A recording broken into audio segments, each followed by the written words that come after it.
Alhamdulillahirabbil alamin wa bihi nasta'inu ala umuri dunya waddin. Asyhadu an la ilaha illallah wa asyhadu anna Muhammadan abduhu wa rasuluh, amma ba'd. Rekan-rekan sekalian, alhamdulillah dalam kesempatan malam ini kita bisa bermuajahah, bertatap muka dalam rangka kajian perdana sekaligus pelantikan Taskil baru PC Pemuda Persis Cipedes yang mungkin nanti diakhirkan ya setelah kajian. Rekan-rekan sekalian, dalam kesempatan malam ini kebetulan yang diamanati untuk memberikan kajian ini yaitu saya pribadi. Walaupun di sini posisi saya mungkin bukan untuk mengajari, tapi sebagai fasilitator ya Nas. Sebagai fasilitator, mungkin nanti akan ada hal yang didiskusikan. Tema yang diangkat pada malam kali ini yaitu tentang kerangka organisasi. Jadi kerangka organisasi. Jadi di sini mungkin sudah paham tentang organisasi semuanya ya. Jadi tidak akan membahas tentang organisasi itu apa ya. Ini temanya kerangka organisasi. Adapun walaupun kita sudah tahu tentang organisasi, bahwa di Mujamul Wasit itu apa yang dimaksud dengan jamaah, karena kalau dalam Islam itu dikenal dengan nama jamaah gitu. Kalau di Latin itu adanya organisasi. Kalau organisasi itu mau ahlul batil itu organisasi, ya benar gak? Tapi kalau ahlul hak pasti itu jamaah. Jadi bedanya gitu.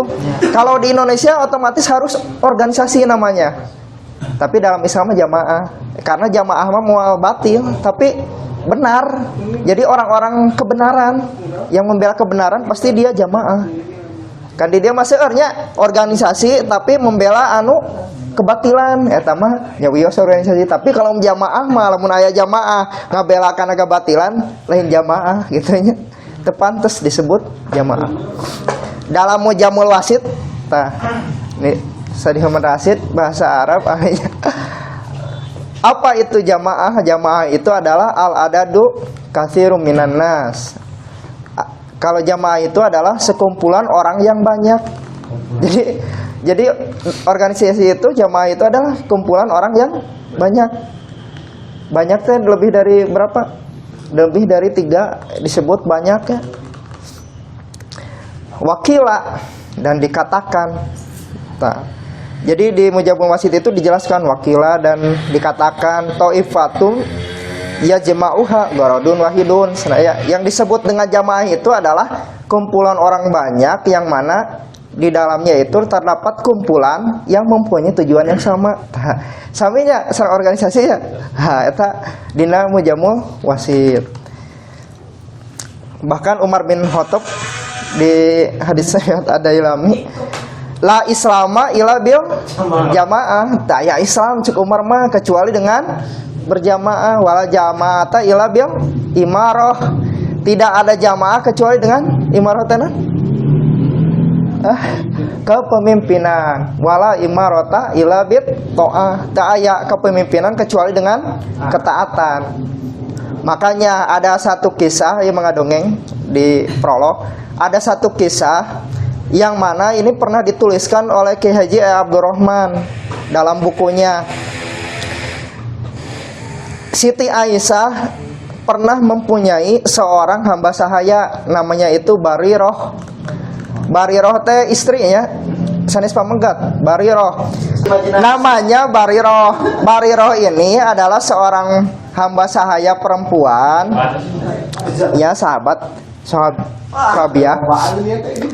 Dia seorang hamba sahaya perempuan yang dimerdekakan oleh Siti Aisyah.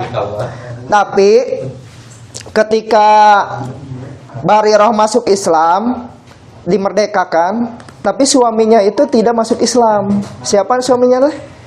Suaminya tidak masuk Islam, tapi suaminya masih mencintai yang namanya Bariroh ya. Ieu mah aya nu tos pisah tapi bogoh keneh. Jadi suaminya terus mengejar yang namanya Bariroh. Jadi kemana-mana teh dituturkeun we ieu teh si perempuan itu aya nu kieu ayeuna. Si istri tos pisah tapi lalakina teh bogoh wae ieu mah. Terus ditutur tapi istrina teh bogoheun deui kitu nya.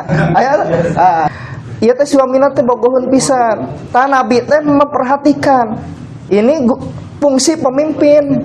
Nabi itu memperhatikan sahabatnya. Ditinggalikeun we suamina teh, tapi suamina teh can Islam hanya karena teh ku Rasul di tarosnya eta suamina teh ari anjeun bogoh keneh ka Bariroh ngaku muhun cenah. Padahal Barirohna tos Islam manehna encan. Barirohna disumpingan ku Nabi. Bariroh tuh karunya cenah. Suami anjeun bogoh keneh ka anjeun cenah. Tah, terus tapi dengan syarat. Jadi Rasul mah jadi penengah oge, dia pemimpin jadi penengah di posisi eta. Jadi suaminya masuk Islam. Suaminya masuk Islam. Dianya masuk Islam, tapi suaminya ketika sudah masuk Islam terus mengejar istrinya. Tapi istrinya tidak mau walaupun suaminya udah Islam. Jadi ieu mah hese nya. Masalahna masalah hate diajakan kumaha gen tetep we nolak. Nah, eta tos kana hate mah kitu. Ieu teh suamina terus nunutur Bariroh. Nabi datang ke Bariroh menanyakan, "Bariroh, itu suamimu ingin kembali kepada engkau." Nah, terus nanya. Terus bertanya Nabi ke Bariroh teh, "Tuh suami anjeun cenah hoyong balik deui ka anjeun, jadi hoyong CLBK cenah bisa kitu nya ieu teh terjadi." Tapi kieu pertanyaan Bariroh yang gini. "Ya Rasulullah, apakah engkau memberikan saran itu karena engkau pribadi atau karena engkau jadi pemimpin?" Itu nanya dua, pribadi atau pemimpin. Saur Nabi, "Saya menyarankan engkau kembali kepada suamimu karena saya pribadi." Bariroh menjawab, "Kalau itu karena pribadi engkau dan bukan karena engkau pemimpin, maka saya tidak akan menerima saran itu." Nah, jadi kita harus menangkap ya dari posisi itu bagaimana kita mengaplikasikan perkataan Umar tadi ya. Dengan cerita itu mungkin bisa kebayang ya. Jadi tidak perlu secara detail ya, dengan cerita itu bagaimana posisi pemimpin dan pribadi. Kalau posisi pemimpin berarti harus taat. Kalau pribadinya saran ya teh pemimpin atau pribadi kamu teh nyarankeun teh tapi si anu kitu aya posisina kieu Bariroh. Nah, selanjutnya Ali bin Abi Thalib berkata di At-Tibyan ya, Ali bin Abi Thalib itu al-jamaah wallahi demi Allah cenah. Ya jama'uha ahlul haq wa in qallu. Saur Ali bin Abi Thalib, berkumpulnya orang-orang yang berada dalam kebenaran ahlul haq wa in qallu walaupun sedikit itu namanya jamaah. Wal firqah yajma'uha ahlul batil wa in kasaru. Berkumpulnya ahli batil walaupun banyak itu teh firqah. Jadi bedana kitu, urang mah walaupun saalitan tapi karena kebenaran disebut jamaah gitunya. Eta mah sebagai prolog apa itu jamaah, lamun di urang mah apa itu organisasi. Tapi perbedaan organisasi dengan jamaah, kalau jamaah mah udah tentu harus fix deal dalam kebenaran, tidak dalam kebatilan posisinya. Itu ya. Selanjutnya dalam berorganisasi berjamaah kan dalilnya sudah pada tahu ya. Yang pertama apa dalam Quran surat As-Saff, innallaha yuhibbul ladzina yuqatilu fi sabilihi saffan ka'annahum bunyanun marsus. Terus ditinggal ku Ali Imran 104 nya pilarna teh wa takum ummatun. Nah, terus kuntum khairu ummah, jadi umat, ayo umatnya. Jadi tinggal ku etanya diperkuat. Jadi setelah ada jamaah ternyata ada umat nanti. Hadirin rahimakumullah. Dan di dalam kerangka organisasi secara umumnya tidak. Jadi di sini tidak membahas tentang manajemen apa, eta mah di PLDK atasnya. Iya Mas, anu secara umum hari ini yang Ustadz Nasrul setelah laksanakan. Yang pertama dalam kerangka organisasi itu ada yang namanya struktural. Ya, yang pertama itu struktural. Jadi di posisi Sofwan seharusnya kita berbicara manajemen, tapi ya melangsung karena strukturalnya, karena waktu struktural. Jadi ada yang namanya struktural dalam kerangka organisasi. Contohnya kita di filosofinya Ibnu Khaldun, karena masa orang orientalis memakai pemikiran beliau, sementara orang Islam sendiri tidak memakai pemikirannya orang Islam ya, baru nyadar. Bahkan ya orientalis barat yang menggembar-gemborkan tentang filosofi pemikiran Ibnu Khaldun itu siapa? Frank Rosenhalt namanya. Kalau di Indonesia namanya itu adalah Ahmad Toha ya, membuat nanti buku Al-Ibar ya. Kalau di sana itu Muqaddimah, kalau di Indonesia Al-Ibar. Jadi eta teh keneh pemikiran Ibnu Khaldun nya Muqaddimah pendahuluanna eta teh. Eta teh Ahmad Toha kalau di Indonesia, kalau di barat itu namanya Frank Rosenhalt. Jadi pemikiran-pemikiran beliau itu ditampung. Jadi terkenal aya nanti Muqaddimah teh setelah dikenalkan ke orientalis, padahal mah yang harus mengenalkan adalah orang Islam. Dalam struktural, kata Ibnu Khaldun, ada yang namanya leader, kepemimpinan. Jadi ya, Allah itu kan huwallazi ja'ala khala'ifa fil ardi ya, khala'ifa fil ardi ya. Fil ardi, khala'ifa fil ardi. Wa rafa'a ba'dukum fawqa ba'din. Fawqa ba'din darajatu. Jadi mual sami hiji dengan ieu mual dia derajat teh aya nu diangkat sebagian katanya. Waliyab luakum atafima atakum sen, tapi kudu dipertanggungjawabkan eta teh. Lamun orang diangkat jadi pemimpin dia, sadayana ge diangkat jadi pemimpin, tapi aya nu ditinggalkan derajatna eta teh kitukeun. Tapi fima atakum sen eta teh bakal dipinta pertanggungjawabanana ge sadayana, meskipun nu dihandap levelna sareng diluhurkeun dipinta pertanggungjawabanana.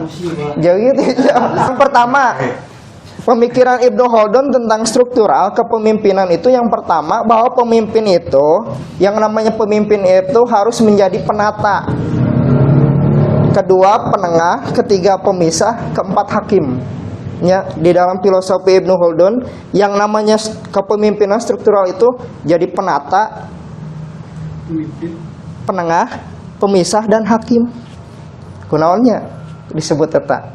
Hiji, karena pemimpin itu kenapa harus jadi penata? Karena pemimpin sebagai penata jabatan. Jadi pemimpin mah harus mengenali potensi si jabatannya kudu di mana.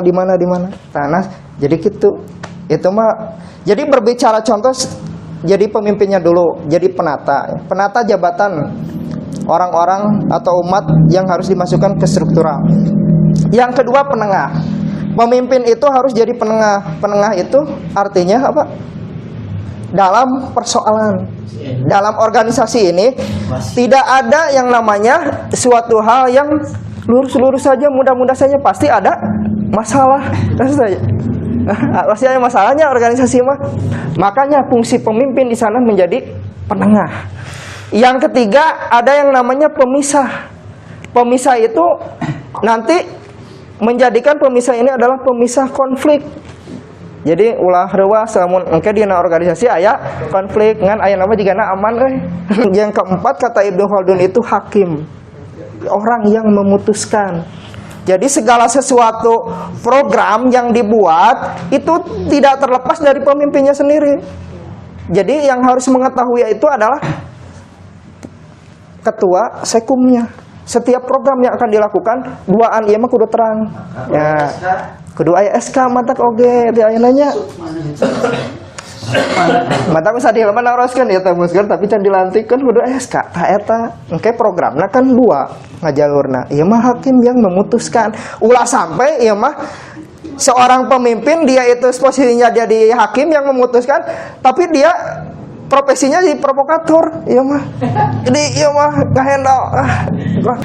Itu kata Ibnu Khaldun dari segi pemimpin. Adapun dari segi strukturalnya, pengikut-pengikutnya satu. Pengikut-pengikut dari pemimpin tersebut kata Ibnu Khaldun itu yang pertama harus superior mental dan fisiknya. Kunaon itu ya, yang pertama kuat fisik dan mental. Iya mas secara abis secara Ibnu Khaldun dina. Yang kedua punya pasukan yang kuat.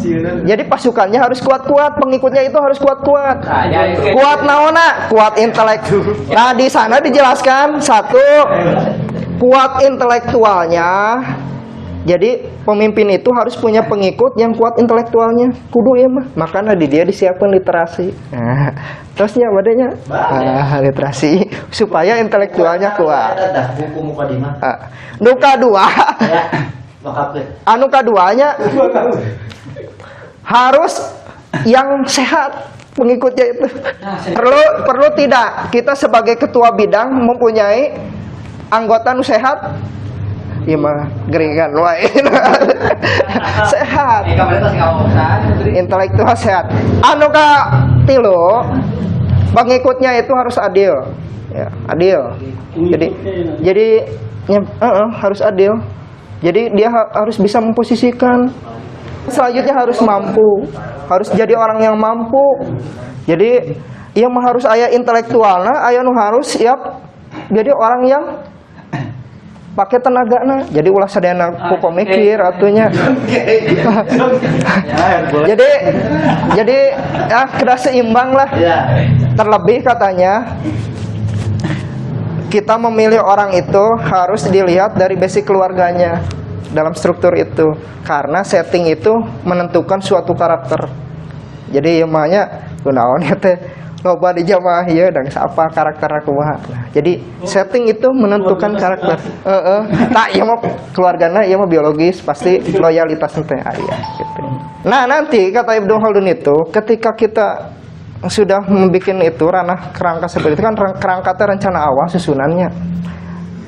Terus kita itu hayang jaya atau hayang runtuh. Nah, puncak kejayaan itu apabila kita itu ditopang oleh yang namanya syariah. Kalau di dalam kenegaraan mah syariah naon nyaki akide. Jadi yang pertama itu syariah. Jadi ki akidena kedah dikenal teh naon kita masuk ke pemuda Persis teh naon visi misi teh kan kedah terangnya. Yang selanjutnya al-mulk, kekuasaan. Jadi tidak akan berdiri tegak suatu kumpulan kalau tidak dipilih pemimpin. Ya, pemimpin mah harus ada. Lamun orang ayeuna salat duaan kan kedah aya nu jadi imamnya, kedah aya nu jadi makmum kitu nya. Anu katilu kedah aya namina teh naon? Ar-rijal. Rijal teh nyaeta masyarakat rakyat atau pengikutna anggotana. Lamun tengah gaduhan anggota berarti tidak ada kaderisasi. Makanya ini adalah jadi PR kaderisasi nanti dari jalnya katilu teh lamun hoyong jaya mah kudu aya kader. Lamun teu aya kader berarti teu jaya. Anu kaopat al-imarah. Al-imarah adalah administrasi yang baik, program-program baik, sareng administrasi yang baik. Jadi kita itu harus punya program yang baik untuk mencapai kejayaan gitunya. Tos mah pemimpinna teh bagus, programna halus, geus we eta mah jaya. Ieu mah masih dina segi struktural. Anu salajengna adil. Anu salajengna al-mizan, pemerataan. Ulah sampai orang teh sebagai kumpulan jamaah, orang teh pilah-pilihnya, berkelompok-kelompok. Makanya itu akan menjadikan runtuhnya suatu jamaah. Kata Ibnu Khaldun itu runtuhnya suatu kumpulan itu apabila ada dua faktornya. Satu faktor politik, dua faktor psikologi. Saya Ibnu Khaldun kan hanya ya udah. Satu faktor politik kahiji teu aya kepedulian ka organisasi. Geus we hancur eta mah. Lamun di antara kita semua tidak ada rasa peduli terhadap organisasi, tunggu kehancuran. Anu kedua, hilang loyalitas. Nah, jadi dua anu harus dibentuk teh. Satu, nanti teh kepedulian, dua loyalitas jika ke negara. Lamun teu aya tos rasa nasionalisme teu aya, berarti moal aya resep ka negara teh. Makanya Luhut bin Sarpanjaitan ayeuna nya setiap jam 10 setiap pegawai swasta atau negaranya di pintar politik ini mah Upacara bendera. Jam 10 kudu berdiri tegak menyanyikan lagu Indonesia Raya. Iya, duka eta iraha jadina nya. Nah, ya mah kudu balas pemuda. Gitu ya, harus balas pemuda Persis.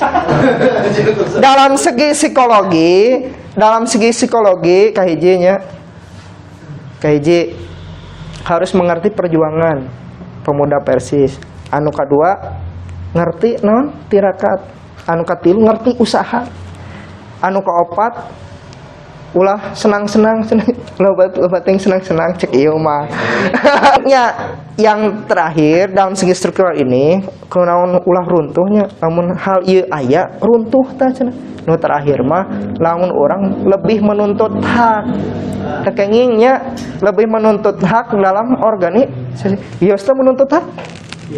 Wiosnya, tapi kan kudu ingat kewajibannya. Ulah teuing menentah hancur tah. Itu yang pertama struktural. Jadi kerangka organisasi yang pertama secara umum itu ada yang namanya struktural tadi. Yang kedua ada yang namanya SDM, sumber daya manusia. Tinggal 5 dinas sumber daya manusia umumnya yang dilihat itu adalah kebutuhan, keharmonisan. Dua we ya cepeng mah kebutuhan keharmonisan. Urang teh kita itu hanya profesional we, diajar profesional sesuai spesiasi orang. Tapi lamun taya teuing mah wios lah orang gen. Jadi orang yang generalis oge nya. Tapi ya mun tiasa mah ulah sampai kitunya. Itu kebutuhan. Yang kedua keharmonisan. Keharmonisan nanti ujung-ujungnya apa nanti? Ujung-ujungnya sering musyawarah. Pami orang sering musyawarah, insya Allah harmonisnya. Pami orang teh sering ngumpul kieu, asa moal harmonis gitu ya. Da kudu sering pendak gitu nya. Ternyata Islam mengajarkan hal yang terbaik ya, musyawarah. Katilu, kerangka organisasi itu adalah politik. Jadi mau lepas organisasi dina kepentingan. Kunaon kedah aya kerangka organisasi kedah aya politik karena untuk kekuatan eta. Jadi maksud politik teh sanes politik asup kana partai. Jadi maksudnya itu kita harus punya strategi dalam program untuk memajukan organisasi. Maksudnya teh eta walaupun nantinya salah satunya kan teh karena politik praktisnya teh sawios nya eta mejang kekuatan kita. Kerangka organisasi yang ketiga adalah politik.